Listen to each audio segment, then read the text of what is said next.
할렐루야. 오늘도 깊이 말씀으로 들어가셔서 주님과 교제하시기를 사모하시는 성도님 한 분 한 분을 축복합니다. 비록 불편함과 또 어려움이 많은 코로나 때이지만 하나님은 여전히 우리와 함께 하시고 우리를 도우시고 또 우리의 모든 한계 가운데에서 돌파와 승리를 주시는 우리의 좋은 아버지이심을 믿습니다. 2022년 그 하나님을 날마다 만나시고 그 간증과 감격으로 살아가시는 복된 한 해, 그리고 오늘 이 주일이 되시기를 축원드립니다. 먼저 본문의 1절로 4절을 읽어 드리도록 하겠습니다. 사라가 127세를 살았으니 이것이 곧 사라가 누린 횟수라. 사라가 가나안 땅 헤브론 곧 기럇 아르바에서 죽음에 아브라함이 들어가서 사라를 위하여 슬퍼하며 애통하다가 그 시신 앞에서 일어나 나가서 헷 족속에게 말하여 이르되 나는 당신들 중에 나그네요 거류하는 자이니 당신들 중에서 내게 매장할 소유지를 주어 내가 나의 죽은 자를 내 앞에서 내어다가 장사하게 하시오. 오늘 23장을 전후로 해서 믿음의 조상 아브라함의 시대는 서서히 막을 내리고요. 언약의 상속자인 이삭의 시대가 도래하게 됐는데요. 23장에는 아브라함의 아내 사라가 그녀의 나이 127세에 죽음을 맞이하고 그 아내를 장사하는 내용이 오늘 23장에 나오게 됩니다. 아브라함이 75세에 자신의 고향인 갈대아 우르를 떠난 후에 25년이 지나고 아브라함 나이 100세 하나님은 비로소 약속하신 대로 아들 이삭을 허락하시는데요. 당시 사라의 나이는 아브라함보다 10살 아래인 90세였다고 창세기 17장 17절이 기록을 하고 있죠. 오늘 본문에서 사라가 죽은 나이가 127세라고 기록된 것으로 볼 때 당시 아브라함의 나이는 10살이 많은 137세 그리고 아들 이삭의 나이는 37세의 청년이었을 때 바로 그때 아브라함과 이삭은 각기 아내와 어머니를 하나님 품으로 떠나 보내었던 것이죠. 사실 사라는요 아브라함의 이복 누이였습니다. 어려서부터 함께 자란 이복 동생이었죠.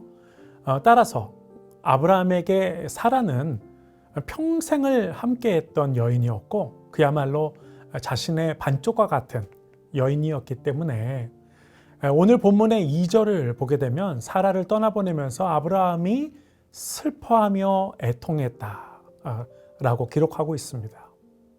아마도 아브라함은 자신의 나이 175세에 자신도 하나님의 품에 안기기까지 먼저 떠나보낸 사라를 오랜 시간 그리워하며 살지 않았을까 이렇게 생각해 보게 됩니다. 그렇게 사랑했던 아내였기 때문에 아브라함은 자신의 최선을 다해서 아내의 장례를 준비하는 내용이 오늘 본문에 나오게 되는데요. 당시 아브라함은 기럇 아르바라고도 불리웠던 가나안의 헤브론 지역에서 거주하고 있었습니다. 사실 그때에도 여전히 남의 땅에서 나그네로 살고 있었던 상황이었는데요. 그래서 아브라함은 아내를 장사할 땅이 필요했었고 당시 헤브론에 거주했던 헷 족속의 사람 중에 에브론이라는 사람에게 그가 소유한 막벨라 굴을 그 땅의 가격인 은 400세겔에 구입할 수 있기를 요청을 합니다. 그런데 당시 그 지역에서 존경받던 아브라함에게 헷 족속은 물론 막벨라 굴의 그 주인이었던 에브론도 그 땅을 그냥 드릴 테니까 당신의 아내를 장사하라는 제안을 여러 차례 받죠. 그럼에도 불구하고 아브라함은 끝까지 그 선의의 제안을 거절하면서 끝끝내 은 400세겔을 다 지불하고 그 땅을 구입한 후에 아내 사라를 막벨라 굴에 장사하는 그 내용이 오늘 본문에 나오게 되죠. 핵족속에게서 얼마든지 그냥도 얻을 수 있었던 땅이었음에도 불구하고 그 땅의 값을 기꺼이 다 치르고 자신의 아내를 장사하는 이 모습에서 우리는 자신의 최선을 다해 사랑하는 아내를 장사 지내를 했던 사라를 향한 아브라함의 그 마음과 그 정성을 우리는 엿볼 수 있죠. 내가 사랑하는 사람에게는 최선을 다해 그리고 최고의 것을 주고 싶은 그 마음, 그것은 우리 모두 다가 충분히 이해할 수 있는 마음이라 생각이 듭니다. 이 장면을 묵상하면서 저는 요즘 내가 사랑한다고 고백하는 하나님을 향한 나의 마음은 어떠한지 생각해 보지 않을 수 없었습니다. 하나님은 우리를 구원하시는 그 대가로 자신이 가장 사랑하신 아들의 생명값을 지불하셨는데 요즘 나의 신앙생활에는 하나님을 사랑함으로 기꺼이 그 대가 치르기를 주저하지 않는 그 사랑과 섬김 또한 예배의 자세와 마음이 주님께 온전하게 드려지고 있는지 생각해 보게 되었습니다. 특히 지난 2년 동안 코로나로 인해 우리의 예배의 문화와 신앙생활의 그 체질이 크게 바뀌어진 이때 사랑하는 아내를 위해 은 400세겔을 아낌없이 지불했던 아브라함의 마음이 우리에게는 하나님을 향한 우리의 영성으로 온전히 드려지는 바로 오늘 이 주일이 되기를 축원드립니다. 오늘 한 가지 더 나누고 싶은 것은 아브라함은 75세에 하나님의 약속을 받고 믿음으로 고향을 떠났지만 137세가 되도록 하나님께서 약속하신 땅은커녕 죽은 아내를 장사할 한 평의 땅도 소유하지 못한 채 여전히 나그네로 살았던 모습을 오늘 본문에서 발견하게 됩니다. 인간적인 생각으로는 자신을 믿고 함께 떠났던 아내에게는 얼마나 미안했을까 하는 생각도 해보게 되는 것이죠. 그러나 우리는 여기에서 아브라함이 어떻게 믿음의 조상이 되었는지도 우리는 동시에 발견하게 되는데요. 히브리서 11장 13절로 16절에 나오는 아브라함의 믿음과 그 영성에 대한 기록을 잠시 읽어드리겠습니다. 이 사람들은 다 믿음을 따라 죽었으며 약속을 받지 못하였으되 그것을 멀리서 보고 환영하며 또 땅에서는 외국인과 나그네임을 증언하였으니 그들이 이같이 말하는 것은 자기들이 본향 찾는 자임을 나타냅니다. 그들이 나온 바 본향을 생각하였더라면 돌아갈 기회가 있었으려니와 그들이 이제는 더 나은 본향을 사모하니 곧 하늘에 있는 것이라. 이러므로 하나님이 그들의 하나님이라 일컬음을 받으심을 부끄러워하지 아니하시고 그들을 위하여 한 성을 예비하셨느니라. 아멘. 저는 오늘 이 매일의 묵상을 준비하면서 이 성경 구절이 생각이 나서 아브라함을 생각하면서 다시 읽어보면서 개인적으로는 아주 큰 은혜를 받았습니다.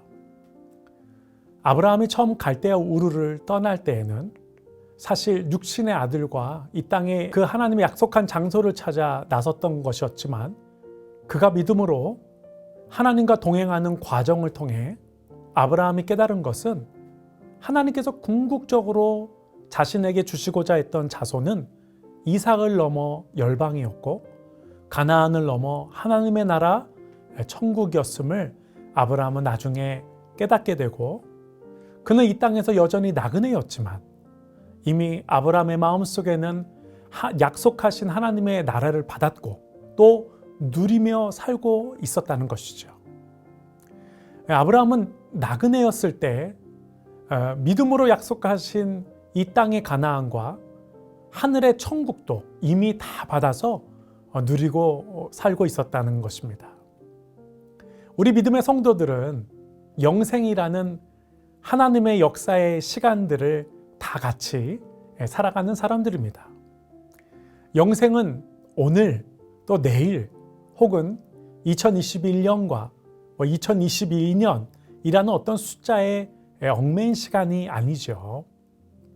영생을 사는 하나님의 성도들이 현실과 환경에 매이지 않는 것은 성도는 믿음의 눈으로 주님과 그분의 약속들을 바라보는 사람들이고 성도는 믿음을 통해 하나님이 약속하신 그 모든 것을 이미 성취된 것처럼 받아들이고 오늘을 누리며 살아가는 사람들이다라는 것입니다. 저희 교회에 한 40대 초반에 집사님과 식사를 하는 시간이 있었는데요. 이런 간증을 하시더라고요. 자신이 지난해에 새생명 훈련을 통해서 믿음의 큰 성장과 은혜를 받고 오히려 이 코로나 때 요즘에 자신의 인생 중에 가장 뜨겁게 신앙생활 하시며 또 헌신생활 하고 계시는데 사실 그것은 이미 12년 전에 돌아가신 자신의 어머니의 기도의 결과라고 이렇게 간증을 하시더라고요. 10수년 전 어머니가 아들을 위해 기도하시는 그 순간이 지금 예수님을 만나 변화된 자신이 살고 있는 바로 오늘, 바로 같은 시간이다라고 고백하는 거였습니다. 어머니가 기도하시던 그때의 모습과 그때가 지금도 생생하게 오늘처럼 기억이 되고 느껴진다고 말씀하시면서 10수년 전 어머니의 기도의 시간과 지금 내가 회복된 이 시간은 같은 시간이다 라고 고백하는 거였습니다. 그 어머니는 10수년 전에 이미 아들에게 오늘과 같은 회복의 날이 올 것을 믿고 그날을 오늘처럼 믿고 기도하셨던 것이고 아들은 어머니께서 기도하신 그날을 바로 오늘 살고 있다고 고백하는 것이죠. 이것이 바로 아브라함이 여전히 나그네가 되어 약속이 성취되지 않았을 때에도 약속이 성취된 것처럼 살았던 것과 같은 하나님의 시간이라는 것입니다. 믿음으로 살 때 성도는 나의 시간이 아니라 우리는 다 하나님의 시간을 사는 것이고요. 이것이 믿음으로 기도하는 성도가 오늘의 상황과 현실에 매여 낙심하지 않을 수 있는 바로 그 능력이라는 것입니다. 하나님의 약속은 하나도 빠짐없이 성취될 것입니다. 아니, 이미 성취되었습니다. 이것이 바로 우리가 약속인 말씀을 깊이 붙잡고 살아야 하는 이유인 것이죠. 빌립보서 4장 6절에 말씀하시기를 아무것도 염려하지 말고 다만 모든 일에 기도와 간구로 너희 구할 것을 감사함으로 하나님께 아뢰라 라고 말씀하십니다. 우리의 모든 기도와 간구를 감사함으로 하나님께 기도할 수 있는 자들은 어떤 자들일까요? 이미 나의 모든 기도와 간구를 하나님께서 이루어 주신 것을 믿는 자들, 바로 그 믿음의 사람들이 신실하신 하나님을 오늘도 풍성하게 누리며 살게 되는 것입니다. 바로 저와 여러분의 감격이 2022년 날마다 고백되어지고 또 누리게 되기를 예수님의 이름으로 축원드립니다. 기도하겠습니다.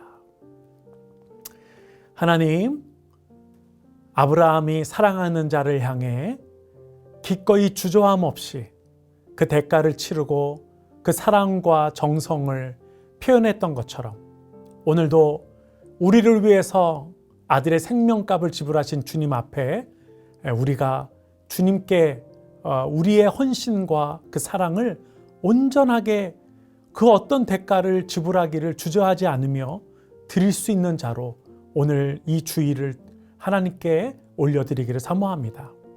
또한 우리가 믿음을 통해서 지금 오늘 우리의 상황과 환경, 눈에 보이는 상황과 환경에 매이는 것이 아니고 우리의 모든 기도와 간구 가운데 주님이 가장 좋은 것으로 이미 이루셨음을 믿는 주일이 되어서 오늘 우리가 드려지는 모든 예배와 순간순간 가운데 인간의 시간이 아니고 하나님의 성취된 시간들을 누리고 감격하는 주일 되게 하여 주옵소서. 좋으신 하나님 감사드리올 때 예수님의 이름으로 기도합니다. 아멘.